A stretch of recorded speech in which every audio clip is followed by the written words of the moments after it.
Hello সবাইকে, তো কেমন আছো সবাই? তো এইদিকে দেখো, আমি আজ অনেক তাড়াতাড়ি উঠেছি আর সব বাসনপত্র রেখে দিয়েছি আর রেডি করে দিয়েছি মেজমাদের জন্য। তো এইগুলো তারপর দেখছি ওরা সব রেডি করেছে। আমাদের শ্বশুরবাড়ির সবাই খুব কাজের, শুধু আমি বাদ দিয়ে। জানি না আমি ওদের মতো কবে কাজ শিখবো, তবে শিখবার তাড়াতাড়ি চেষ্টা করছি। কিন্তু ওরা দেখছি খুব সুন্দর বানিয়েছে সব। এইদিকে আরেকটা ননদ আমার 13 রকমের ফল দিয়ে সাজাচ্ছে ডার সিঁদুরা। এটা সবাইকে দেবে আর কি, এ স্ত্রী মানুষদেরকে দেবে। তো আর এদিকে রেডি করছে, কাটছে মেজমা। এটা হচ্ছে মেজমা, ফল কাটছে। আর এরা চুপ করে বসে আছে।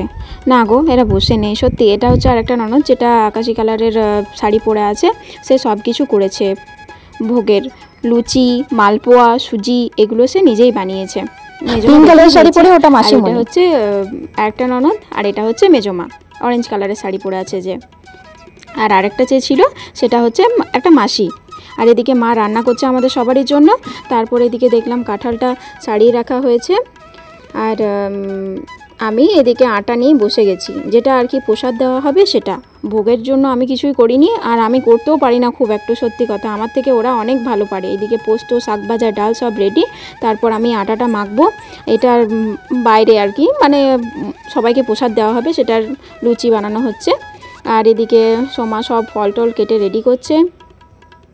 এখানে অনেক কিছু জোগাড় লাগে গো, বতের পুজো করার অনেক ঝামেলাও আছে। তো যাই হোক, এটা ওরা খুব ভালোভাবে মন দিয়ে পালন করে, এটা আমার খুব ভালো লাগে।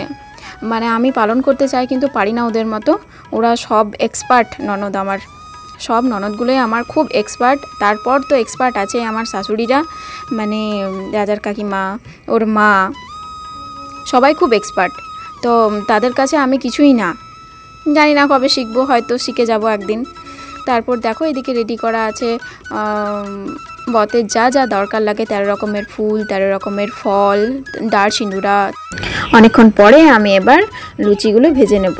তো এই লুচি হচ্ছে প্রসাদের জন্য, আগেই বললাম যে প্রসাদের জন্য লুচি করা হয়েছে। তো সেগুলো আমি বেলে নিচ্ছি, আর এই একটা ননদ আছে সেগুলো ছেঁকে নিচ্ছে। এরা সবাই হচ্ছে রাজার থেকে, মানে আমার বরের থেকে ছোট, কিন্তু আমার থেকে তারা বয়সে অনেক বড়। তো যাই হোক, ওরা আমাকে বৌদি বলতে পারে না। যাই হোক, কোনো অসুবিধা নেই। আমার বেশ ভালোই লাগে। ওরা খুবই মিশুকে, এত সুন্দরভাবে থাকে, মনেই হয় না কিছু। ভালোই লাগে বেশ, এলে তো খুব ভালো লাগে। তো দুর্গাপুজোয় আমাদের আরও মজা হয়। তো পুরো ভিডিওগুলো দেখবার জন্য আমার পেজটা কিন্তু ফলো করে রেখো। তো তারপর আমরা চলে গেছি এখানে মন্দিরে। এই হচ্ছে আমাদের মা, খুব জাগ্রত মা, আমার সব কথা শোনে। তো সবাই প্রণাম করে নাও তোমরা। তো তারপর দেখলাম এখানে পুজো হচ্ছে। এটা একটু ধোয়া এসেছে, কারণ ওখানে ধূপটুপ জ্বলছিল, তো ওই জন্য। তো তারপর পুজো করার পর আমরা চলে এসেছি বাড়িতে। এটা হচ্ছে দারচিনির থালা। এদিকে শরবতের জন্য জল রেডি করছিল রুনা। এই ননদটাও আমার খুব সুন্দর, যেমন সুন্দর দেখতে সেরকম মিষ্টিও খুব, মানে কথাগুলোও খুব ভালো।